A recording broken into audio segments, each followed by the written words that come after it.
Hai semua teman-teman muda, perkenalkan aku Steven dari Pijar Foundation. Selamat datang di podcast Muda Bersuara. Pada hari ini kita akan ngobrol banyak berkaitan dengan topik-topik yang pastinya memberikan insight bagi teman-teman muda sekalian gitu. Nah, di hari ini kita udah kedatangan bintang tamu kita yang sangat spesial. Ada Kak Claire Nadira. Hai, yes. Oke, teman-teman muda, kita bakal mulai ngobrol-ngobrol nih bersama Kak Claire. Kita bakal mendengar pengalamannya Kak Claire juga, insights dari Kak Claire berkaitan dengan pekerjaannya, baik karir juga gitu ya, dan hal-hal lain mungkin yang bisa di-share ke teman-teman muda gitu. Of course. Yes, alright. So, let's start. Hai Kak Claire. Hello. Hi. Having me, Steven. Yeah, it's very good having you here. Mungkin boleh kenalan dulu dong ke teman-teman. Oke, hai semua. Nama saya Claire dan tahun ini saya adalah delegate untuk Y20 dalam track Inclusive Social Development. Untuk secara karir saya bekerja di Boston, United States di suatu management consulting firm. Alright, oh that's very cool.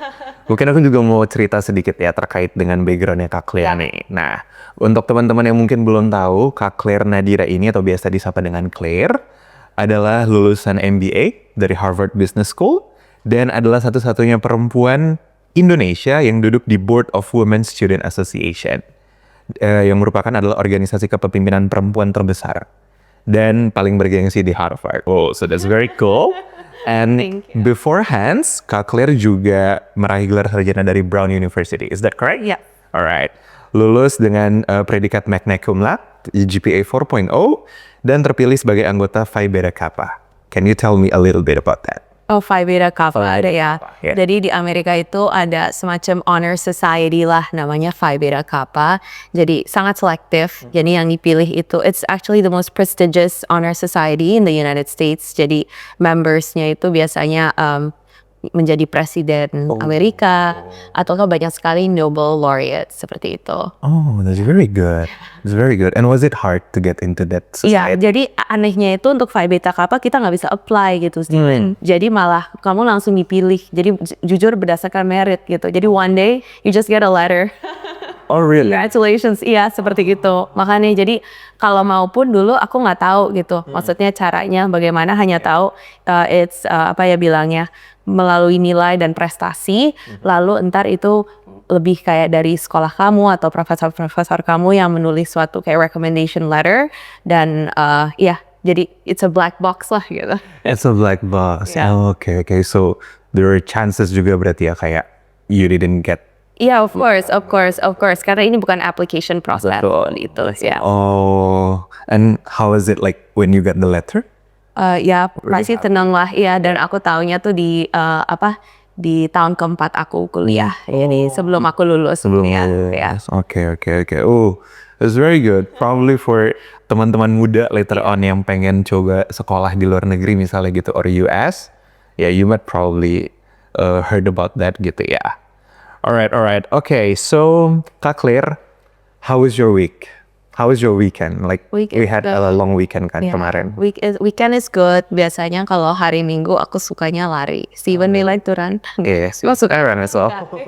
Aku kan baru pulang nih, jadi kayak selalu ngerasanya enak banget ada CFD. Yeah. Jalanan ditutup. Betul. And we actually had a marathon yesterday, right? Yeah. Did you join? Enggak. Seperti- Ya, aku terakhir maraton di Boston kemarin. Ya, How is it? susah sih. Not really. Oh, that's very good. And on that question gitu ya, on that note, when ketika kamu pulang nih misalnya ke Jakarta, or like when you go back to Boston or in the US, kapan terakhir kali kamu ngerasa paling at home gitu? Like whether apakah itu meeting with the CEOs or like other leaders misalnya, or when you go alone for a run misalnya gitu? Menurut aku merasa most at home itu ya pasti di negara sendiri lah ya, di Indonesia. Most at home melakukan kayak hobi-hobi yang aku suka seperti lari. Jadi mungkin ya most at home itu lari Ya. lari sendiri di GBK. Ya. Kenapa nih? Kenapa Kak Claire suka lari? Jadi aku itu perjalanan aku lari itu sebenarnya aku tuh bukan atlet atau anything like that, tapi aku tuh sempat didiagnosa dengan suatu penyakit yang namanya Crohn's di tahun 2020. Jadi pas aku dapat diagnosa itu kan COVID juga lagi naik ya casesnya. Jadi aku didiagnosa dan aku tuh sendirian. Jadi dunia itu ditutup. Jadi aku juga, karena aku lagi merantau at the time aku tinggal di Washington DC. Jadi mereka dokternya telepon. Habis itu aku kayak bingung juga, wah ini kasih tau orang tua atau enggak gitu. So kalau orang tua tahu di Indonesia juga mau gimana, mereka juga cuman pasti khawatir aja, ya kan. Jadi aku melakukan semua treatmentnya sendiri, diam-diam. Ya, tapi dari treatment itu, bayangin aku umur berapa, 23, probably early 20s lah ya gitu. Treatment itu very similar to someone yang kena cancer.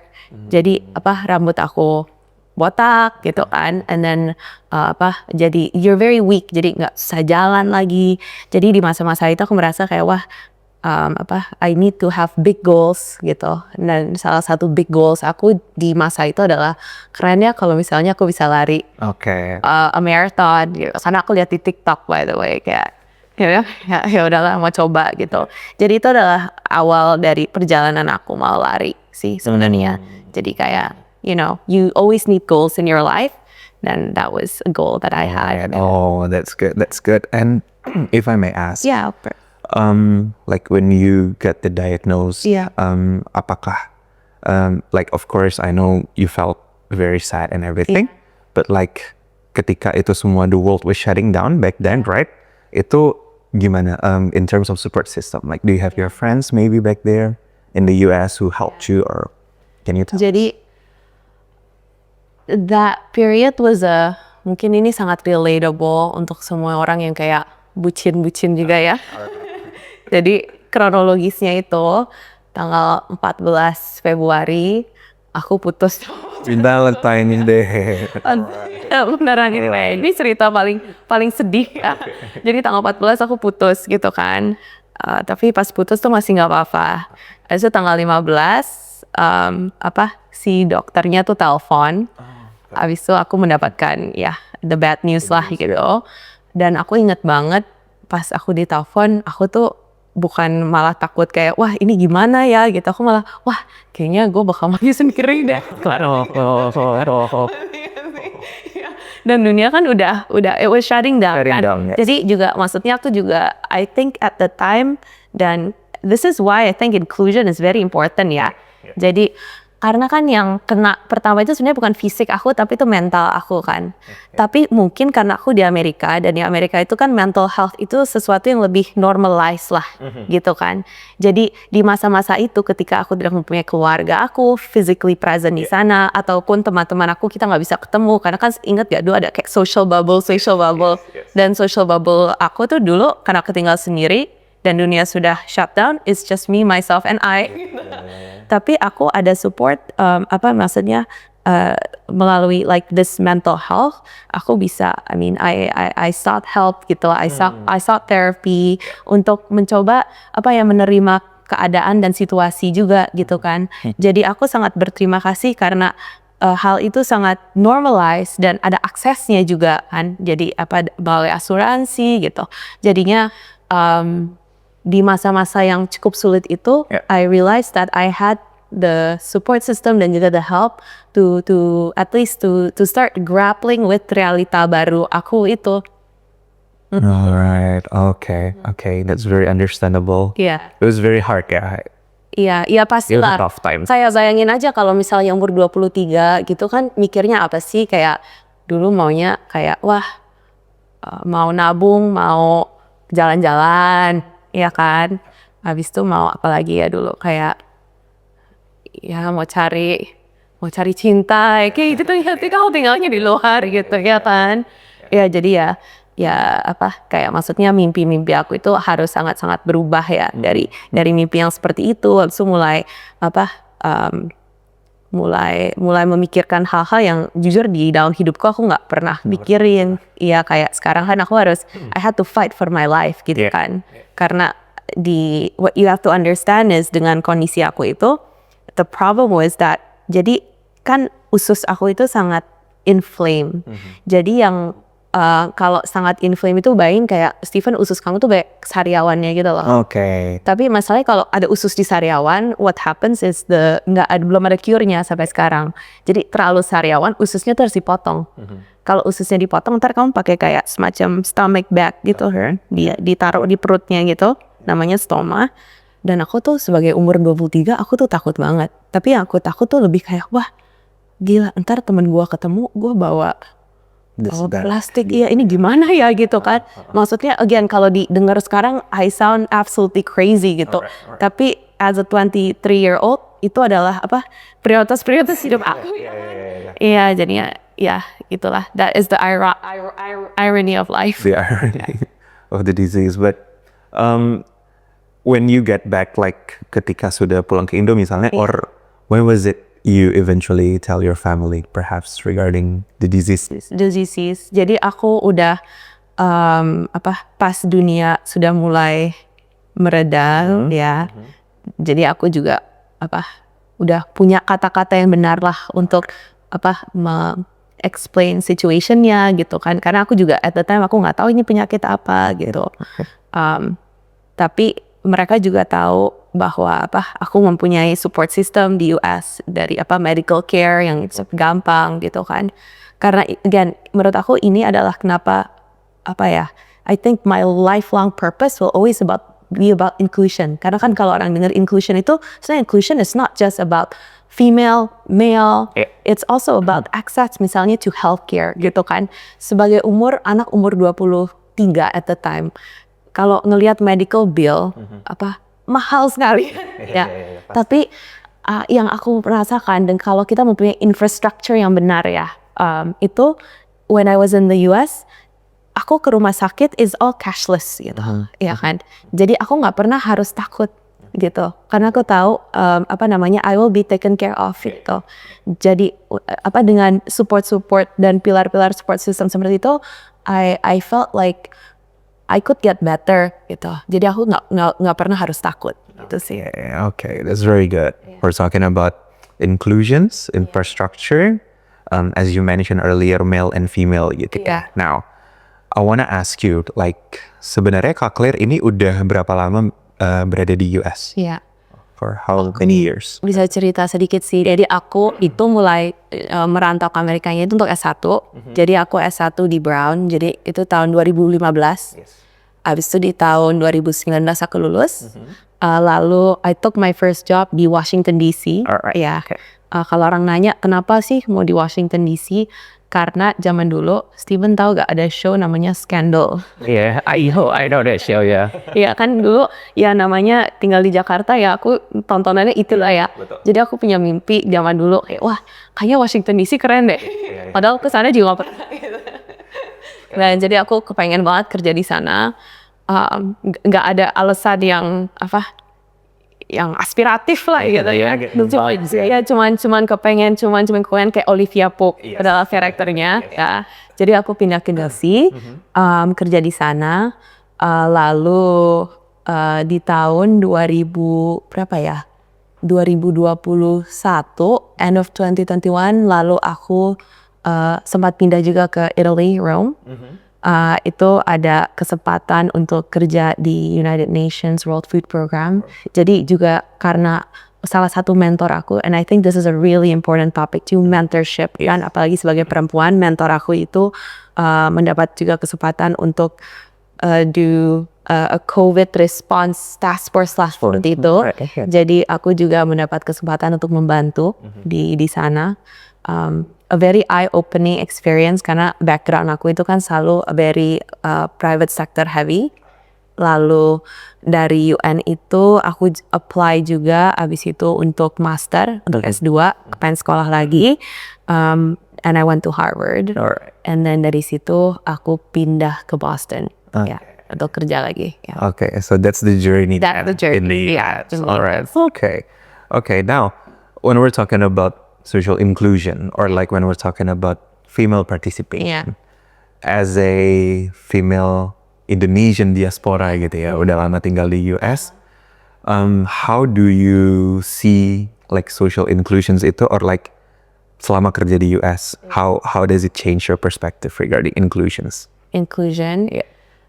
I think the tricky part about being an Indonesian, apalagi in apa namanya in the US, being a female dan pekerjaan my line of work itu kan sangat male dominated ya. Jadi untuk to give you an example atau color, jadi kita kan masuk pas aku keterima di pekerjaan aku itu pekerjaan pertama aku di tahun 2019 kita kantor aku itu hire ada start class-nya gitulah. Nah dari 20 orang yang dia hire perempuan itu 5 termasuk myself. Jadi 15-nya lain itu adalah laki-laki. Jadinya aku sering sekali gitu dan kan kita external stakeholders-nya itu juga kebanyakan finance people atau big corporations, dan juga ketika aku mendapatkan exposure seperti itu, kalau kita melihat keliling ruangannya kebanyakan unfortunately masih laki-laki yang di echelon paling atas seperti itu kan. Jadi suka melihat sih biasanya the people making the decisions unfortunately belum terlalu balance seperti itu. Alright. So I think it's pretty much the same ya. Mungkin di Indonesia juga masih seperti itu. There are certain position yang memang masih reserved for male. Yeah, right. In that sense. Okay. And so why do you feel like inclusion is a very good or like a very strategic topic for young people these days? Iya, karena menurut aku inclusion itu kan bukan satu hal saja ya. Jadi untuk memberi contoh, kita kan kemarin ini baru launch survey untuk Y20 dan salah satu pertanyaan ditanya untuk semua anak muda itu apa isu mengenai inclusion yang paling genting di Indonesia. Nah jawabannya itu banyak sekali. It's not just about kekerasan terhadap perempuan, tapi 3 isu paling genting yang diangkat oleh anak-anak muda Indonesia sekarang itu menurut survei kita adalah mental health, inequality, bilangnya antara Pulau Jawa dan Jakarta versus everybody else, yang paling sering adalah itu, dan yang ketiga itulah tentang isu mengenai perempuan, seperti itu. Jadi inclusion itu biasanya intersectionality-nya banyak sekali seperti itu. Jadi why is it very important? Karena kalau kita nggak discuss tentang the target the target or marginalized groups dalam kayak conversation dan solution yang kita mau pikirkan bareng-bareng atau kita sebagai country kita mau ajukan, maka it's going to be very hard for us to see the tangible changes seperti itu sih. Alright. Yeah. Okay. And on that note, berarti sebenarnya anak-anak muda itu adalah salah satu aktor yang paling utama juga ya untuk menjadi penggerak. Iya, kayak apa mau kasih contoh deh. Jadi misalnya ya ada buku, I forgot what the title is, tapi salah satu statistics yang paling terkenal dari buku ini adalah if I asked you kenapa sih perempuan itu sebenarnya mereka tuh more likely to be unsafe in a car than males gitu. Alright, okay. Jadi I think the stats was about like 50% of females are more likely to get injured in a car crash daripada males gitu. Itu kan gila juga kan, pasti dengar. Tapi apa yang menunjukkan dari riset itu ternyata the reason kenapa females are more likely to be injured adalah karena mobil tersendiri itu didesain untuk laki-laki dan bukan perempuan. Jadi semua designers-nya, semua tes dummy-nya itu yang dipakai adalah tubuh dan otak laki-laki seperti itu. Jadi needs dan wants-nya para perempuan itu tidak pernah dimasukkan dalam design dan manufacturing of mobil-mobil di dunia. Bayangin nggak sih? Jadi kalau misalnya sebenarnya suara perempuan itu ada di dalam ruangan-ruangan itu, berarti kan by default juga the design of our cars itu juga akan more reflect half of the population yang menggunakan mobil juga gitu kan. Jadi menurut aku kenapa suara anak muda itu sangat penting, karena kita gampang deh dari car safety aja gitu ya Steven. If we want to see safer cars, berarti direksi dan juga CEO perusahaan mobil di Indonesia atau di dunia pun harus reflect more women dong daripada male saja seperti itu sih. Iya, jadi inclusion itu menurut aku bukan sesuatu yang apa ya kita bilangnya isu yang di pinggiran aja sebagai D&I, tapi it should be front and center karena inclusion touches every single thing that we do. Alright, okay. Oh, that's quite shocking ya for the statistics. Yeah. For the research as well. Okay, now if I ask you, kalau misalnya nih kita tarik kembali dari pengalamannya kamu bekerja gitu ya, tadi udah sempat ada di UN juga, companies in US as well, dan you've touched a lot of things lah perhaps ya in that sense or basis gitu. Nah, dari pengalaman Kak Claire sendiri nih, menurut kamu kelompok atau suara mana nih yang mungkin paling sering terpinggirkan? Padahal sebenarnya mereka punya kekuatan besar untuk pembangunan misalnya kayak gitu. Suara yang paling terpinggirkan dari from everything, like if you say maybe females or like youth are the most underrepresented voices misalnya kayak gitu, how would you feel and like jadi a little bit about it? I think the more important question is who do you feel is the most underrepresented voice kan? Karena itu juga a very good question yang kita juga sebenarnya tanya dalam survei kita itu. Okay. Nah jawaban so far dan kita kan masih collecting responses nih, tapi jawaban so far yang anak muda Indonesia point out is 2 groups actually. Nomor 1 itu adalah komunitas difabel dan nomor 2 itu adalah perempuan sebenarnya. Apalagi untuk perempuan, gila juga ya, aku selalu mikirnya gini, setengah dari populasi dunia kita itu adalah perempuan, tapi suara yang masih susah didengar itu juga suaranya perempuan, iya kan? Iya, jadinya juga pas kita kan juga melakukan banyak town hall dan roadshow untuk menuju Y20 Summer ini. Dan ya itu sih, kalau pas setiap kali kita roadshow banyak sekali pertanyaan-pertanyaan dari perempuan-perempuan yang menurut aku keren dan tangguh, tapi it just shows bahwa masih ada banyak sekali structural barriers di dalam society kita ya, yang benar-benar menghambat kayak our dreams dan our aspirations. Jadi contohnya salah satu, kita baru melakukan town hall di kota Palembang dan banyak sekali teman-teman anak muda dari sana yang bertanya, Steven, kayak misalnya kan aku privileged lah untuk bisa S2 ya in the US. Lalu mereka pada tanya, Kak, aku juga mau S2 di US, kan ada LPDP, ada banyak caranya gitu. Tapi aku takut, Kak, dan ini pertanyaan simple sekali, kenapa takut gitu kan? Ya 2 hal. Nomor 1, aku takut nggak keterima. Nomor 2, aku takut, Kak, karena sekarang aku belum punya pacar.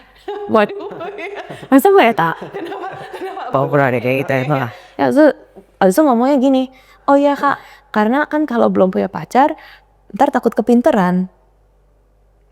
Waduh, ya itu kan berarti ada something more structural about it, right? Iya, jadi I think also when we talk about our voices, it's also very important untuk center around the structural limitations seperti itu sih. Okay. So actually mungkin kita juga udah lumayan sering dengar berkaitan dengan hal itu ya. Kayak women if they get too smart, like boys might fear them, those kinds of stuff, right? Laki-laki bakal takut kalau misalnya perempuan itu dinilai terlalu pinter, terlalu sukses, terlalu bisa, I don't know, maybe have a dominating traits and everything, kayak gitu. Karena selalu dikata ini jadi feminis, iya kan, kayak wah dia ini pasti feminis gitu, iya kan? Yes, benar. Benar. Nah, how do you feel about that as a woman? Iya pasti juga ini adalah pertanyaan untuk aku dan mungkin semua, mungkin kan teman-teman nggak bisa lihat, tapi juga banyak perempuan di ruangan ini ya. Tapi kita sering banget gitu kan, kalau mau sekolah, mau kerja gitu, aku bilangnya juga microaggressions ya yang kita merasakan. Jadi mungkin bukan outright bilangnya sexism gitu. Tapi aku inget banget loh Steven, pas aku ini tahun 2015, pas aku mau berangkat, mau berangkat. Abis itu aku mempunyai guru perempuan lah di sekolahan aku gitu.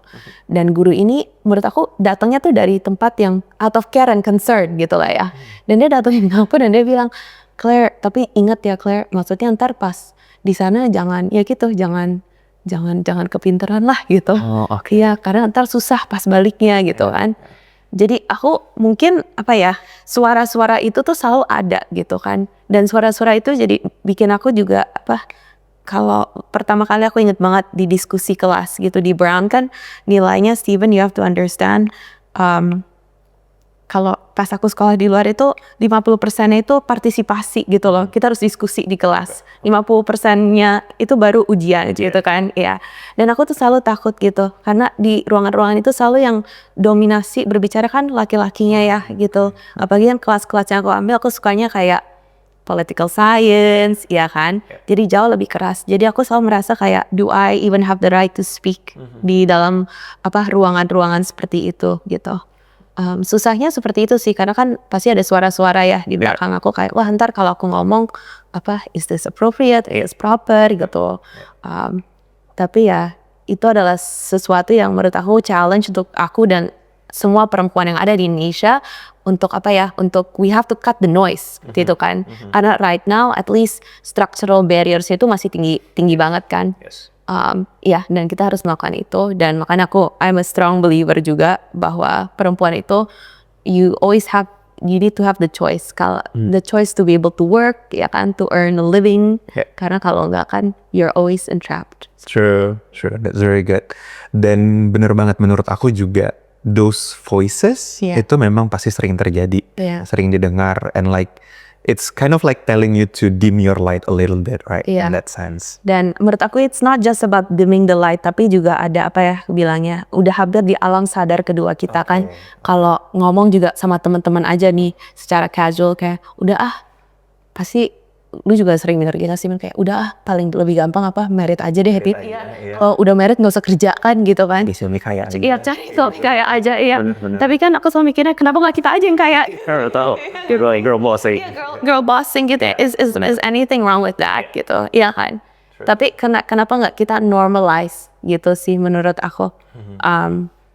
Karena kan juga it's not about being a girl boss, about having to choose gitu. Tapi maksud aku banyak sekali juga kalau kita melihat kasus-kasus pelecehan seksual, violence against women, salah satu alasan kenapa mereka tidak bisa keluar dari lingkaran setan ini adalah karena perempuan-perempuan itu mereka tidak mempunyai income sendiri. Jadi sekarang kalau you're in an abuse relationship, kalau misalnya kamu nggak punya income, then how can you escape, ya kan? Berarti kan itu suatu ajaran yang sebenarnya kita harus ajarin dari mereka ketika mereka sekolah kan. Kalau dari sekolah mereka tahu bahwa I have to make my own income. They are more likely to be empowered untuk bisa keluar dari lingkaran setan itu. Jadi menurut aku ya emang lucu sih kita ngomonginnya kayak udah mendingan nikah aja atau something like that gitu. Tapi sebenarnya efek ke dalam society kita itu sangat besar gitu. Dan itu adalah norma-norma yang kita sebagai anak muda harus mulai we have to start standing up dan have different discussions gitu mengenai topik-topik seperti itu. Alright, totally on board with that. And ketika mungkin kita kembali lagi kepada noises itu tadi gitu ya, like when you first started going to school abroad misalnya kayak gitu, how did you overcome with the noises, with the voices yang bilang kayak is this appropriate, should I say something? In that sense, how did you manage? Wow, pada zaman itu Steven, ini aku kasih jawaban jujurnya ya. Jadi aku kan emang anaknya zaman dulu aku demen belajar gitu kan. Jadi kalau tes gitu jago. Tapi kalau suruh ngomong takut. Kan. Tapi aku juga nyadar, wah kalau nilai gua 50%-nya harus ngomong. Iya, kayaknya nggak lulus. Bener. Iya, karena jadi takut. Jadi apa yang aku lakukan zaman dulu is more survival. Kayak wah udah di US, udah masuk ke sekolah bagus, I feel it kan ceritanya. Betul. Bentar gue nggak lulus lagi gitu.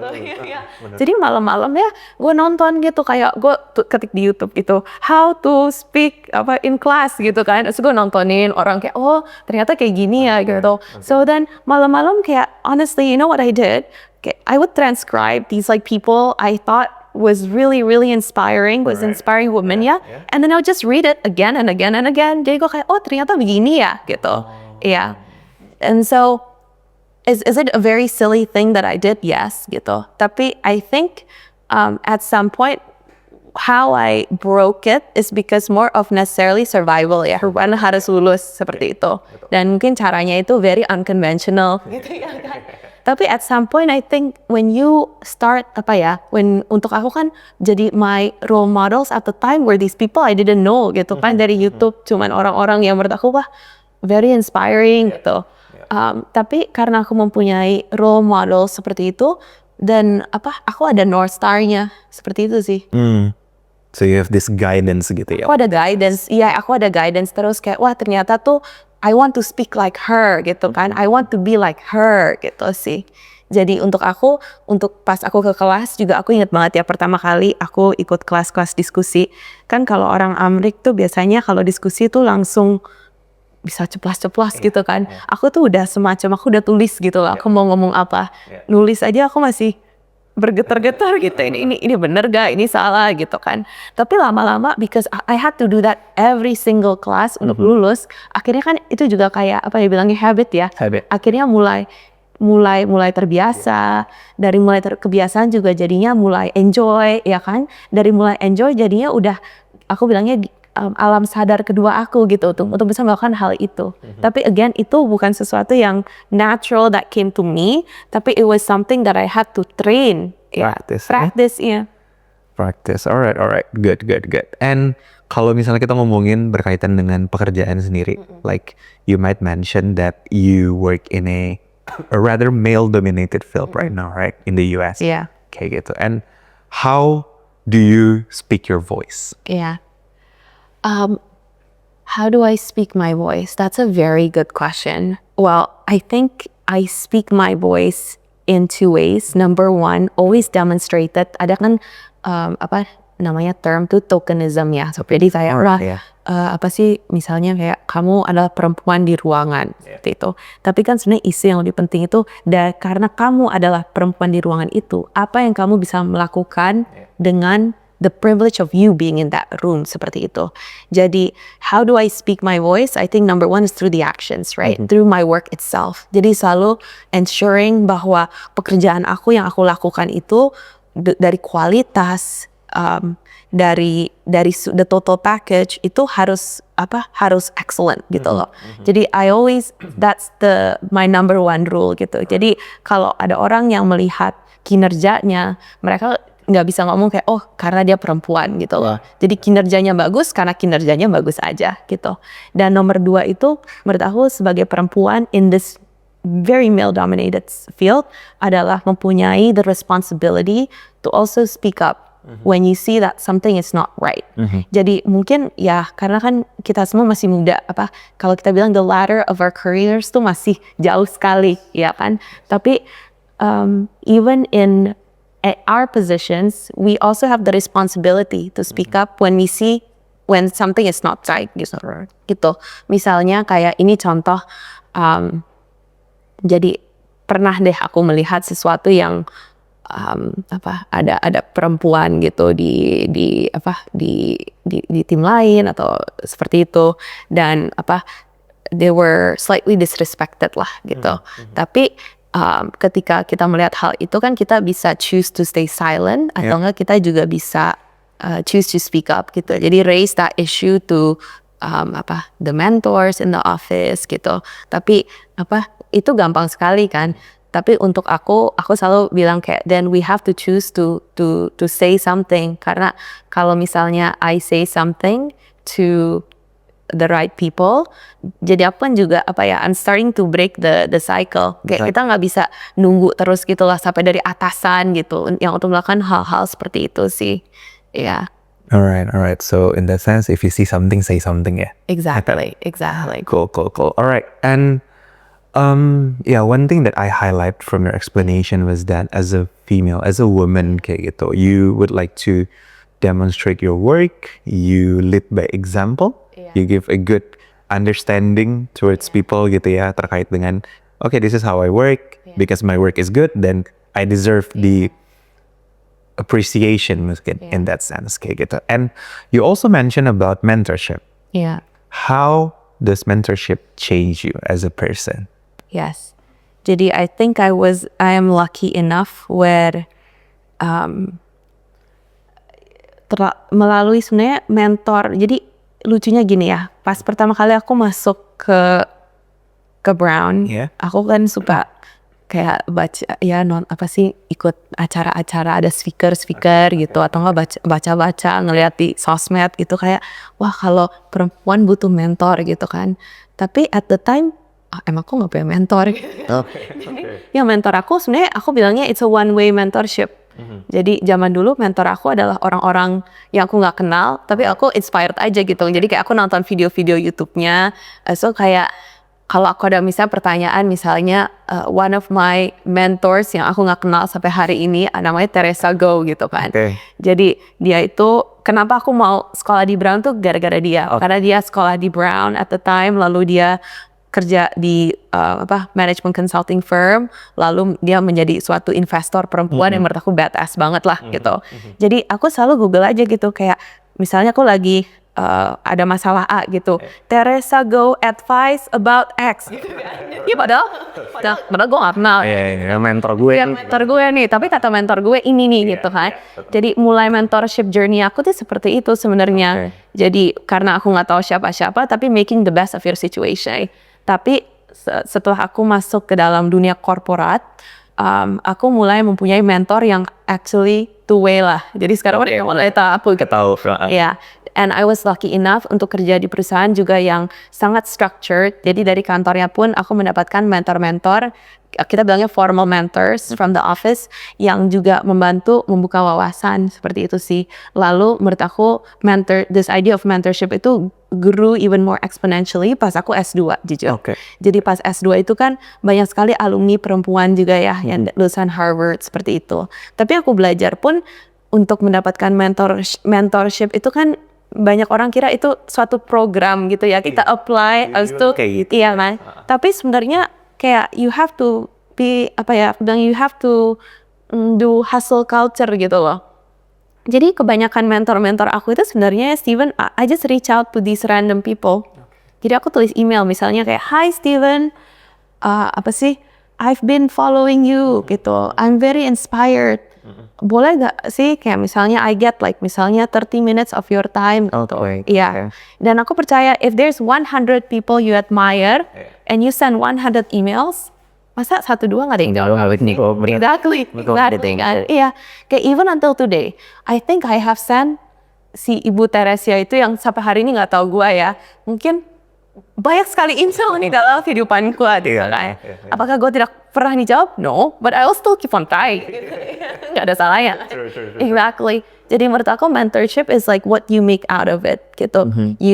It's good if mentorshipnya udah dapet, tapi I encourage untuk teman-teman anak muda juga untuk number one mencari mentor itu, dan nomor dua making the best of your situation. Mungkin belum punya mentor, tapi kita itu juga sekarang tinggal di dunia yang very digitalized. Jadi sebenarnya kita bisa bilangnya hack the system a little bit gitu ya. Alright. Okay. To have a mentor.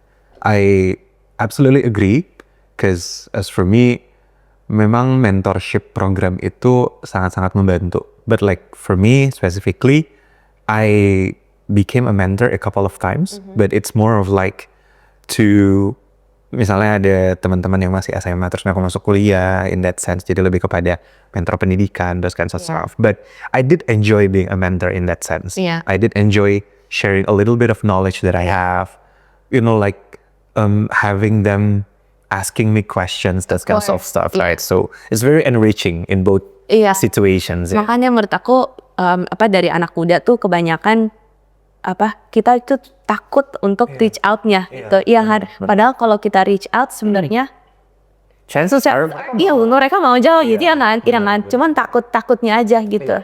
Jadi I encourage everyone tuh untuk try it out gitu. Iya kan, apa salahnya sih send an email, DM gitu. Social media di mana-mana. Iya, exactly. Okay. But are you also a mentor right now? Yes, I am. Tell us a little bit about it. Iya, jadi I help mentor specifically karena aku kan di bidang consulting. Jadi specifically untuk perempuan-perempuan yang mau kepengen coba break in lah into management consulting juga. Consulting, Yeah, exactly. Yeah. Dan juga banyak teman-teman teman-teman Indonesia juga yang lagi kepengen mau coba S2 di luar negeri. Ya, itu biasanya dua area yang aku support sih untuk sekarang ya. Karena kan juga sebenarnya untuk S2 di luar itu again banyak sekali menurut aku when I hear stories about teman-teman anak muda di Indonesia hebat-hebat sekali, ceritanya itu very rich, motivational 100, skillsnya luar biasa, so much smarter than me. Cuman biasanya kendalanya adalah dua. Nomor satu adalah biaya. How can we fund these opportunities? Dan nomor dua itu adalah the willingness to actually apply. Kan? Ya. Jadi untuk masalah biaya biasanya I would just help kayak kita riset bareng gitu loh, kayak beasiswa opportunities-nya itu ada apa aja sih? Karena ternyata sebenarnya banyak sekali, cuman banyak aja teman-teman yang belum tahu seperti itu. Dan nomor dua untuk the willingness to apply, to like shoot your shot, bilangnya gitu kan? Yeah, because you have to just apply again and again. Kayak contohnya, I applied to the first time I applied untuk Harvard Business School and get it. Ya coba lagi. Benar. Iya. Tapi ya aku percaya gitu kalau misalnya kamu apply sekolahan misalnya 10 kali, at some point ya harusnya keterima. You'll get it. Iya kan? Benar. True. Because I would probably share a bit about me is that I went to Belgium for my master's as well.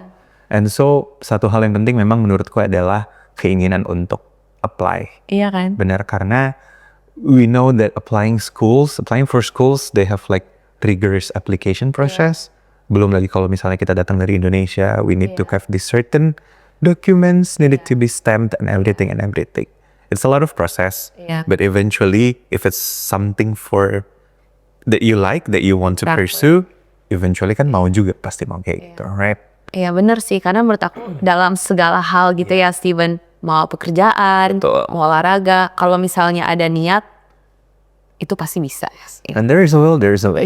Iya kan? Iya, yang penting kerjain aja tiap hari gitu kan. Iya. Betul. Alright. This is very good. And so, if you can share to us gitu ya, kayak what's one thing from your mentorship yang kamu dapetin banget, and like something that you really hold on dearly into your life, maybe advice, either advice that you get or advice that you give. Okay, advice ya. I will share an advice that I got. Yeah. I think the most important advice yang gue selalu dapat adalah, and this was like from a real mentor. Jadi bukan mentor YouTube gue ya. Yes. Ini real one ya, ini tahu ya. Ini yang tahu ya, kenal. Bukan yang takler siapa. Karena itu juga banyak.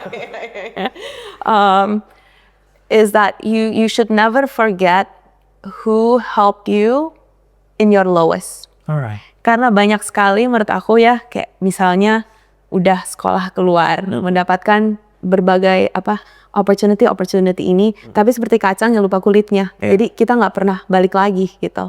Jadi menurut aku sebagai one day kalau kamu niat terus, kamu giat terus, kamu berusaha dan kamu baik, I believe that you will achieve great things in life. Tapi jangan pernah lupa untuk membawa ilmu-ilmu itu dan semua opportunity itu balik gitu loh, balik kepada your society, your ecosystem yang membantu kamu pada awalnya untuk mencapai itu gitu sih. Apalagi kan sekarang di Indonesia kita banyak sekali masih banyak sekali isu-isu ya yang belum kita bisa solve. Tapi menurut aku ini ajakan juga sih untuk teman-teman untuk jangan melupakan negara kita. Ya. Jangan lupa rumahnya. Then forget where you belong. Exactly. Yeah, use your skills gitu for the good of the nation. Gitu sih. Alright. So in that sense, your skills, your privilege, the education that you had, experience and everything, kalau bisa kembali lagi ke Indonesia untuk diberikan lagi kepada negara Iya. itu ya. Apapun caranya, kan caranya banyak sekali kan, bukan there's not one right path to it. Karena biasanya pertanyaan banyak yang aku juga dapat itu kayak, Kak, tapi cara membantu tuh seperti apa sih? Tapi kan sebenarnya cara membantu itu banyak sekali. You can volunteer, you can sekarang kalau di zaman content creation pun ya, you can create content yang sebenarnya mendukung suara-suara atau isu-isu yang sebenarnya sangat penting gitu. Jadi there's 1,001 ways. Alright, okay. That's very cool. That's very cool. But ya mungkin kalau misalnya teman-teman di sini kan banyak I feel like anak-anak muda sekarang memang kurang drive-nya aja nih untuk melakukan suatu pergerakan, to do one movement that might contribute for the future and everything. And how would you give advice to that regarding like to find your spark or like to find what drives you? How would you say this to teman-teman anak muda? To find your spark, that's a great question. Mungkin aku selalu mikirnya gini sih, kalau suatu hari aku menjadi ibu dan aku punya anak, dunia apa yang aku mau raise anak aku itu? Exactly. Dan dan kalau aku selalu mikirnya begitu, I always feel that there are many issues. Misalnya, if I have a daughter, aku mau anak perempuan aku itu grow up di society di mana mereka itu merasa mereka tidak harus memilih gitu loh, memilih untuk pintar atau memilih untuk misalnya berkeluarga gitu. Why can't you have both? Kenapa sih mereka harus memilih untuk melakukan pekerjaan kalau misalnya very male dominated, ntar dikatanya feminis lagi gitu kan? Tapi doing what they want and just doing it in an excellent way gitu. Ataupun misalnya isu-isu yang it could be any issue, tapi that's the way that I always think about it. Jadi untuk anak muda, I encourage untuk memilih something that yang akan membuat kamu bilangnya gini, kalau bangun pagi, apa sih yang bikin kamu paling bete? Kalau scroll TikTok, dan choose that issue, iya gak sih? Kalau misalnya, yang bikin gue bete sekarang tuh misalnya isu tentang mental health gitu, then stick to it. Karena think about it, we are going to lead this nation together. Jadi kalau bukan dari kita, if we keep on complaining nggak ada solusinya juga gitu kan. Benar. Alright. Berarti kalau misalnya kita ketemu satu isu yang mungkin bikin kita upset, in a sense, then it's probably something yang bakal mengganggu kita in the long run, and why not do something about it? Dan menurut aku juga yang paling penting, ini analoginya kalau karena kan aku hobi banget lari nih, even kalau aku lari sendirian, chances are tuh aku nggak bakal bisa konsisten. Jadi menurut aku find the issue nomor satu, tapi nomor dua find a community of people, like-minded people yang juga care tentang isu itu. Karena kalau misalnya kamu sudah bisa menemukan komunitas itu atau kamu membangun komunitas itu, chances are juga kamu bisa konsisten dalam perjuangan itu kan, perjuangan. Jadi ada accountability juga. Exactly. Jadi encouragementnya aku itu sih, dan you don't really have to make a community. Ternyata kan di Jakarta pun where we are right now banyak sekali grassroots movement ya. Tapi yang mereka butuh adalah volunteers gitu. Jadi try it out. Mungkin kamu suka, mungkin enggak. Tapi kalau nggak suka this one organization, ada banyak sekali organization yang lain, ya kan? Itu mungkin bisa dicoba dari Pijar Foundation. Benar. Siapa tahu. Shout out to Pijar Foundation. Alright. Benar. Karena if you like in that sense join a community, like benar tadi, you are there with like-minded people. You have the full support together, right? Exactly. You're running towards this cause together. Yeah. And I think that's what's most important. Karena if you're together juga you can share ideas. Dan yang paling penting again in the topic of inclusion itu kan, you want to create a space di mana disagreements itu nggak apa-apa, ya kan? Betul. Karena banyak sekali zaman sekarang juga policies kita, initiatives kita itu sangat top down seperti itu kan. Jadi kebanyakannya Steven sebenarnya tuh suara-suara yang kita bilangnya we dim the voices gitu, yang tidak terdengar adalah suara-suara dari komunitas yang sebenarnya membutuhkan bantuan itu. Sepertinya. Tapi yang paling penting kan sebenarnya dari komunitas-komunitas itu mereka harusnya ada juga, they have a seat at the table ketika kita melakukan discussions dan juga we shape the policy with them gitu. Jadi I encourage everyone to participate gitu. Karena kalau misalnya nggak ada suara dari teman-teman juga, maka policies yang kita lihat tidak akan pernah represent dunia yang kita mau juga. Yes, it's very good. And one thing that's very concerning actually adalah memang when we're talking about participation is the participation of the youth itself maybe gitu ya. Mungkin di dalamnya itu selain youth pasti ada female, ada persons with disabilities and those kinds of stuff. And how would you maybe like give advice maybe gitu ya, or like how would you recommend to the people itself, itu tadi teman-teman muda misalnya atau perempuan atau persons with disabilities and other to start participating. Iya, I think I have to recognize bahwa for them to participate, we also have to create an environment That is safe enough for them to participate. Jadi mungkin encouragement-nya itu harus lebih kita bilangnya lebih holistic lah ya gitu ya. Jadi untuk teman-teman yang sudah mempunyai privilege of power dari organisasi juga mulai recognizing bahwa untuk membuat change yang meaningful, kita membutuhkan suara-suara orang-orang yang biasanya di margins seperti itu.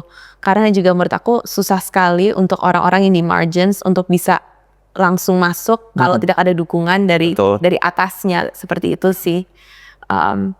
Karena to me it's like a chicken and egg problem. Kita sering banget kan kayak wah ini kurang dukungan dari perempuan atau dukungan dari grup yang marginalized. Tapi gimana mereka bisa masuk dalam diskusi-diskusi itu kalau sebenarnya istilahnya kursinya aja nggak ada.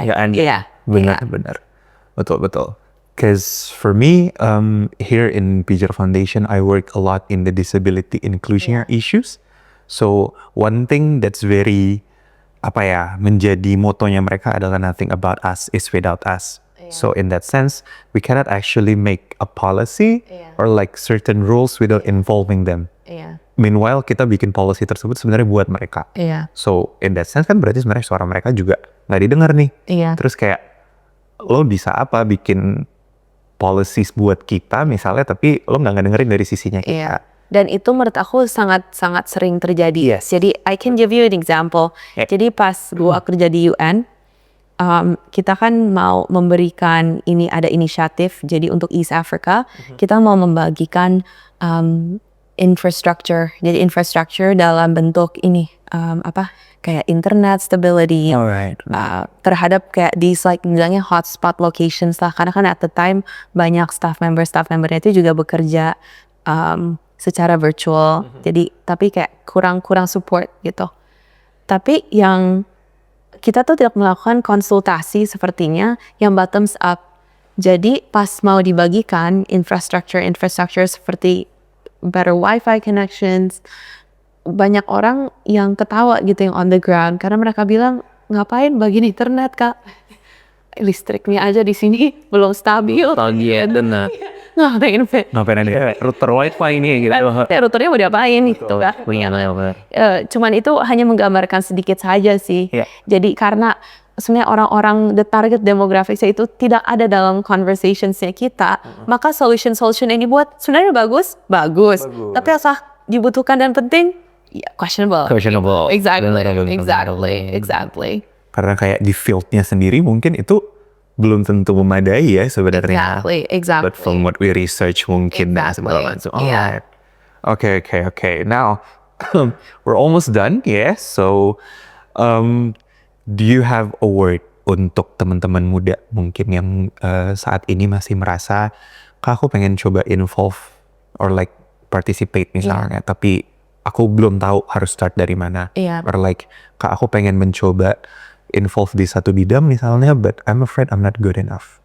Can you say something about it? Okay, mungkin mulainya, dan ini advice yang sangat counterintuitive ya. Tapi I think there is power in just listening menurut aku. Karena banyak sekali kita tuh untuk kalau kita udah passionate dan fiery about one issue, kita langsung kayak, ayo saya mau buat inisiatif ini gitu kan. Tapi kenapa nggak kita mulai dengan mendengarkan dulu apa sih yang sebenarnya dibutuhkan. Jadi kayak kita mau bikin a startup deh gitu. Yang paling penting kan kita harus identify pain point-nya customer kita tuh apa sih sebenarnya. Dan menurut aku banyak sekali, unfortunately sekarang intentionnya bagus gitu. Kita mau membuat sesuatu gebrakan gitu. Tapi pain point-nya itu belum exactly right seperti itu. Jadi maybe the first step is just to listen gitu. Misalnya if you're interested in championing an issue misalnya about disability, listen to the disabled. Itu what is it that they exactly need.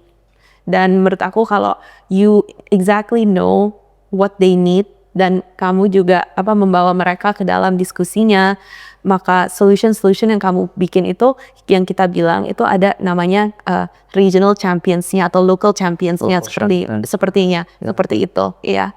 Karena a good example to this is like isu mengenai female seperti itu kan. Banyak sekali kan inisiatif yang dibuat untuk perempuan tanpa suara perempuan. Betul. Contohnya di dalam isu seperti female financial inclusion gitu. Tapi sebenarnya kayak data juga menunjukkan nih, kalau misalnya kamu membuat inisiatif females di mana kayak females are actually misalnya you want to raise, this is just an example, you want to raise female wages gitu. Exactly, right? And then you design programs atau everyone's wages lah gitu. And then you actually design programs yang benar-benar targeted towards female untuk mereka bisa independent, untuk mereka bisa access loan seperti itu. Dan itu ada namanya multiplier effect gitu loh Steven. Jadi sebenarnya perempuan itu ditunjukkan ketika mereka mendapatkan income-nya itu mereka sebenarnya balikin lagi ke anaknya, ke keluarganya.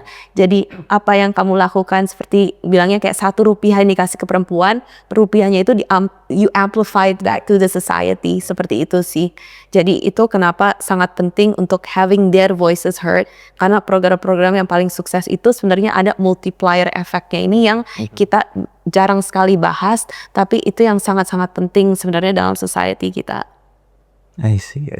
Okay, so it's very important kayak tadi udah sempat dibilang adalah to actually find the root cause of the problems gitu ya. Yeah. To actually know the issue, what you want to solve, and then you work from that. Yeah, you work from that and you also work with them. Karena menurut aku ya itu you need to have the humility kan untuk kerja bareng gitu. Jangan cuman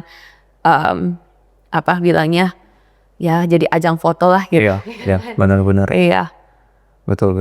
Jangan cuman jadi bahan bahan engagement doang. Iya, bahan engagement, exactly. Yeah, alright. So thank you so much Kak Claire for being here. Yes. Can I get a round of applause for Kak Claire? Thank you for having me. Yes, thank you so much. And as you guys may know, podcast ini juga salah satu bagian dari kegiatan Pijar Foundation, yaitu dari Town Hall Muda. So later on kita akan ada juga Town Hall Muda di Bogor. Official poster incoming bakal ada di post juga beserta tanggal dan details lainnya. But untuk teman-teman yang kepo dan pengen tahu dan pengen connect lagi bersama Pijar Foundation atau Town Hall Muda, boleh banget untuk kepoin kita di Instagram @Pijar Foundation, @GlobalFisherX, @townhallmuda.id, dan juga mungkin connect sama Kak Claire. Oh boleh, I have an Instagram, Claire on the Run. Right. Kan? Alright, so that's all for today. Thank you so much Kak Claire. Yes, it was very nice having you here, the conversations, and hopefully ini juga memiliki dampak kepada teman-teman muda juga ya. Amin, untuk ya. berani bersuara. Yeah. To participate more and to understand more about the inclusions and everything, yeah? Yes. All right. Thank you so much, everyone. Bye.